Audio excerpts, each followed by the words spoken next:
Hey guys, Mark Lyon here, Lion Horses. Today I got a little tip for you.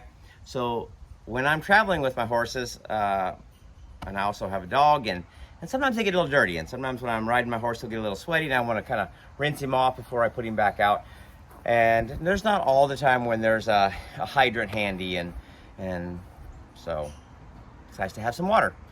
So what I did is in my trailer I have a quick disconnect, and I put a hose that's got a quick disconnect on it, and you stick it on there, run it outside. You can wash your dog off, you can wash your boots off before you go inside, rinse the horses off before you put them back out, whatever you want to do. I fill water buckets with it, stuff like that. And so this is my hose. I've got it attached inside, and it's got hot and cold water on it, and so it's got a little mixing valve, so I can wash them with whatever temperature water I want to. Okay, this thing also has the same deal on it. It's got a quick release little nozzle on there, so I'm gonna give you a little close-up of that. So that's what it is. There's a little O-ring in there. So when you put that in there, it's locked on.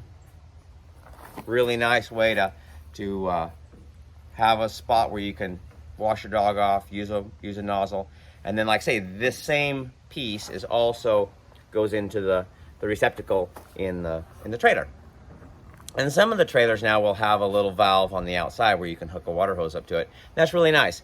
I thought about putting one out here, but sometimes I go on some ranches and sometimes it's a little brushy, and sometimes it's, and my trailer's already pretty wide. It's 8 foot 4 inches to the outside.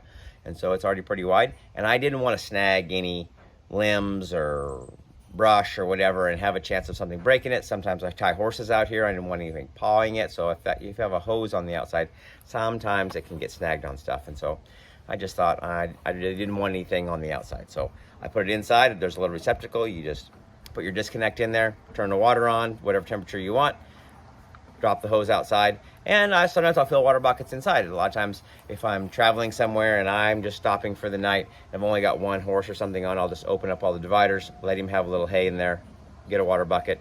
My dog also sometimes stays back there, and the raccoon, that kind of stuff. And so nice to fill a water bucket right back there. So that's what I use.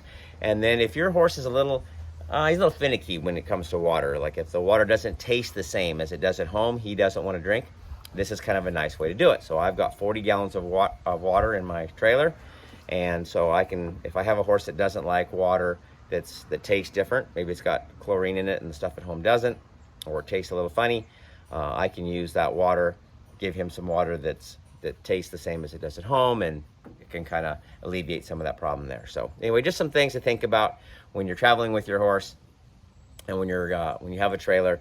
Just some things that I've found out over the years that's really kind of handy to be able to wash your horse, wash your dog, and sometimes even he'll get a little hot, and I can just spray him off, kind of cool him off a little bit. So anyway, remember, we're all trying to be the person our horse deserves. Hope this tip helps.